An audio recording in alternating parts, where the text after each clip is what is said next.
Hello everyone, कैसे हो आप सब। एक बार पुनः स्वागत है आप सभी का हमारे अपने YouTube channel A to Z biology classes पर। उम्मीद करता हूं दोस्तों आप सभी मस्त होंगे, बेहतर होंगे। आज की इस वीडियो में हम देखेंगे class 12th biology NCERT chapter 12 में। देखिए दोस्तों, आज की इस वीडियो में हम देखेंगे खाद्य जाल यानी कि फूड वेब क्या होता है और किसी भी घास के इकोसिस्टम में किस प्रकार से फूड वेब यानी कि खाद्य जाल का निर्माण होता है, वो हम आपको आज के इस वीडियो में पूरा का पूरा कवर कराने वाले हैं। देखिए, इसके पहले भी हमने चैप्टर 12 के कई सारे इंपॉर्टेंट क्वेश्चन की वीडियो आपको प्रोवाइड करा दी है। अभी तक आप यदि नहीं देखे हैं तो आप प्लेलिस्ट में जा करके देख सकते हैं। चलिए सीधे वीडियो को स्टार्ट करते हैं। देखिए, खाद्य जाल की यदि हम बात करते हैं किसी भी फूड वेब की, इसके पहले देखिए आप खाद्य जाल पढ़े हैं तो खाद्य जाल में आपने क्या देखा था कि प्रत्येक पोषण स्तर में आपने देखा था कि उत्पादकों से लेकर के उपभोक्ताओं तक भोजन का या ऊर्जा के प्रवाह का जो क्रमबद्ध पथ था वही क्या कहलाता है, खाद्य श्रृंखला कहलाती है। अब आप पाएंगे कि किसी भी इकोसिस्टम में जो आपस में खाद्य श्रृंखलाओं का निर्माण होता है, खाद्य श्रृंखलाएं आपस में मिलती जाती है, फिर एक जाल रूपी संरचना का निर्माण करती है, जिसे ही हम क्या कहते हैं, खाद्य जाल कहते हैं। शाब्दिक तौर पे सिंपल सी परिभाषा है कि किसी भी इकोसिस्टम में अनेक खाद्य श्रृंखलाएं एक दूसरे के साथ संबंधित होती रहती है और कई खाद्य श्रृंखलाएं जब आपस में संबंधित हो जाती है यानी आपस में एक दूसरे से मिल जाती हैं कई खाद्य श्रृंखलाएं, तो एक जाल रूपी संरचना आपको दिखाई देगी। उसे ही हम क्या कहते हैं, खाद्य जाल कहते हैं। अर्थात खाद्य जाल क्या है, तो आपस में खाद्य श्रृंखलाओं के मिलने से बना हुआ समूह है। किसी भी खाद्य जाल की यदि हम बात करते हैं तो इसको आप एग्जाम्पल के थ्रू और आसानी से समझ सकते हैं। देखिए, जैसे यदि इसके एग्जाम्पल हम देखें तो देखिए, जब भी हम किसी घास के इकोसिस्टम में यदि हम बात करें तो किसी भी घास के इकोसिस्टम में आप पाएंगे कि जो पौधा होता है, अर्थात आप ये कह सकते हैं कि यदि घास के इकोसिस्टम में आप जाओगे तो घासें ही क्या होगी, उत्पादक का काम करेगी। अब घासें उत्पादक होती है और उत्पादक क्या होते हैं, स्वपोषी होते हैं। अर्थात उत्पादक तो अपना भोजन स्वयं बना सकते हैं क्योंकि ऑटोट्रॉपिक होते हैं, उनमें क्लोरोफिल उपस्थित होता है। अब आप पाएंगे कि जो उत्पादक होते हैं उनके अंदर एनर्जी तो ऑब्जर्व करेंगे, वो सोलर एनर्जी को ऑब्जर्व करेंगे और साथ ही साथ फोटोसिंथेसिस यानी कि प्रकाश संश्लेषण की प्रक्रिया के माध्यम से भोजन का निर्माण करते हैं। अब आप पाएंगे कि उत्पादकों को केवल ऐसा तो नहीं है कि उपभोक्ताओं में केवल एक ही जीव उनका भक्षण कर सकता है।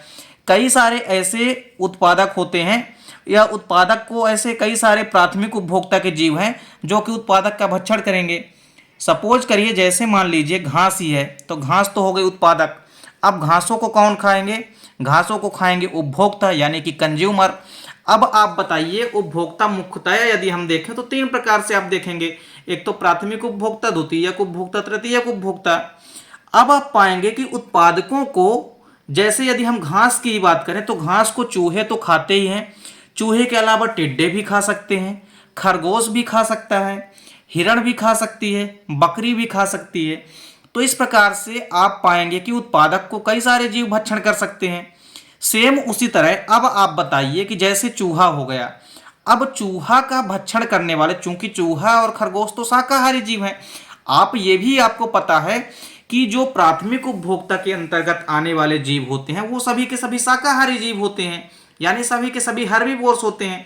अर्थात प्राथमिक उपभोक्ता के अंतर्गत ऐसे सभी जीव आते हैं जो कि शाकाहारी होते हैं और शाकाहारी पेड़ पौधों का भक्षण करते हैं। अब आप पाएंगे कि जो हमारा प्राथमिक उपभोक्ता है, जैसे कि टिड्डा हो गया, चूहा हो गए, खरगोश हो गए, बकरी हो गई और हिरण हो गई, अब इनका भक्षण एक ही जीव तो नहीं कर सकता है कि केवल फिक्स है कि शेर ही इनका भक्षण करेगा, कि लोमड़ी ही इनका भक्षण करेगा। तो आप पाएंगे कि ये तो प्राथमिक उपभोक्ता हैं, चाहे टिड्डा हो गया, चाहे चूहा हो जाए, चाहे खरगोश हो जाए, चाहे बकरी हो जाए, चाहे हिरण हो जाए। अब आप बताइए कि जैसे टिड्डा हो गया, टिड्डे को कौन खाएगा, मेढक खा सकता है। सेम प्राथमिक उपभोक्ता में अब चूहा भी आता है, चूहा को कौन खा सकता है, सांप भी खा सकता है। फिर खरगोश को भेड़िया खा सकता है, हिरण को लोमड़ी खा सकता है।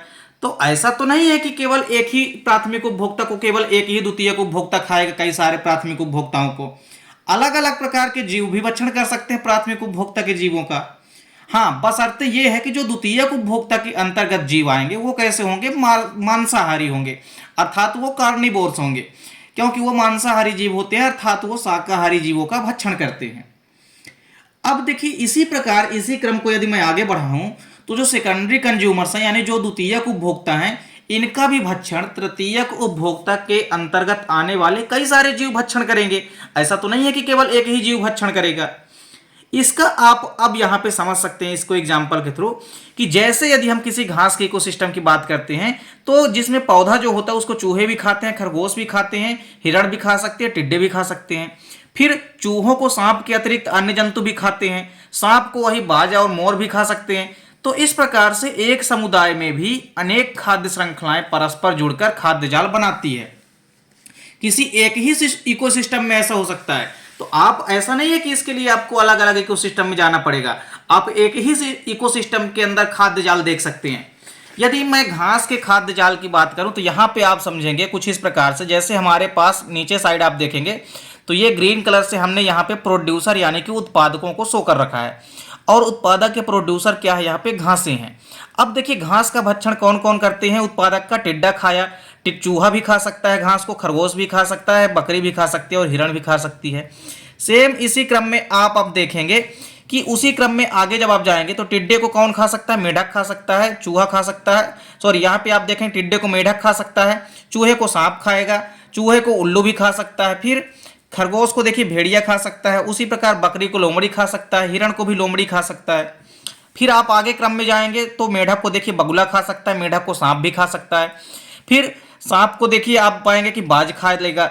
और इसके बाद देखिए आप ऐसा भी देख सकते हैं कि जैसे मेढक को खा लिया बगुला, उसी प्रकार भेड़िया को फिर खा लिया कौन, शेर, लोमड़ी को भी कौन खा सकता है, शेर खा सकता है।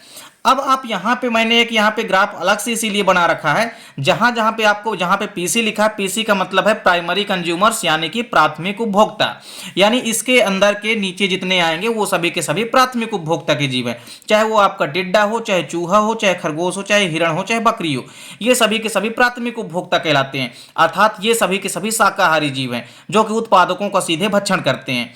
तो उत्पादकों को देखिए किसने खाया, इतने सारे जीवों ने खाया, यानी प्राथमिक उपभोक्ता के जितने जीव इन्होंने खाया। अब इन प्राथमिक उपभोक्ता के जितने जीव हैं इनको किसने खाया, मेढक खाया, सांप खाया, भेड़िया खाया, लोमड़ी खाया। अब आप देखेंगे मेढक, भेड़िया और लोमड़ी क्या हो गए, ये सब द्वितीयक उपभोक्ता में आ गए। फिर इसके बाद देखिए फिर यहाँ पे बगुला, सांप, उल्लू, मोर, बाज, ये सब फिर टर्सरी कंज्यूमर्स यानी कि तृतीयक उपभोक्ता के अंतर्गत आ गए। शेर भी आ गए तृतीयक उपभोक्ता में। अब आप यहाँ पे क्या समझ पा रहे हैं कि जैसे यहाँ पे कई सारी खाद्य श्रृंखलाएं बन चुकी है। एक खाद्य श्रृंखला देखिए पहले अलग अलग करके हम खाद्य श्रृंखला समझते हैं, फिर खाद्य जाल तो आपको समझ में आ ही जाएगा। तो देखिए सबसे पहली जो खाद्य श्रृंखला यहाँ पे बनी है तो वो कुछ इस प्रकार से बनी है, जैसे उत्पादक को खाया टिड्डे ने, टिड्डे को खाया मेढक ने, मेढक को खाया बगुले ने, बगुले को खाया शेर ने। तो ये हमारे पास एक जो है तो खाद्य श्रृंखला बन गई।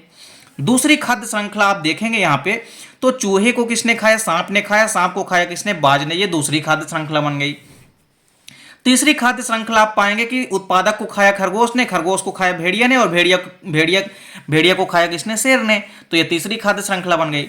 चौथी खाद्य श्रृंखला आप पाएंगे कि खरगोश ने खाया किसको, उत्पादक को, फिर खरगोश को खाया किसने, भेड़िए ने, और भेड़िया खाया किसको, शेर को। ये चौथी खाद्य श्रृंखला बन गई। पांचवी खाद्य श्रृंखला कुछ इस प्रकार से बन रही है कि उत्पादकों को किसने खाया, हिरण ने खाए, अब हिरण को किसने खाया, लोमड़ी ने, लोमड़ी को खाया शेर ने। तो आपस में यहां पे आपको 1 2 3 4 5 प्रकार से आपको मुख्य रूप से खाद्य श्रृंखलाएं देखने को मिल रही है। अब आपस में आप कुछ ये भी देख पा रहे हैं कि ये आपस में खाद्य श्रृंखलाएं जब मिल चुकी है तो आप ये भी देख पा रहे हैं कि एक जाल जैसी संरचना आपको नजर आ रही है। इसीलिए तो भैया इसे हम क्या कहते हैं, खाद्य जाल कहते हैं, यानी कि फूड वेब कहते हैं, क्योंकि आपस में कई सारी खाद्य श्रृंखलाएं मिलकर के खाद्य जाल का निर्माण करती है। तो उम्मीद करता हूं दोस्तों वीडियो पसंद आई होगी।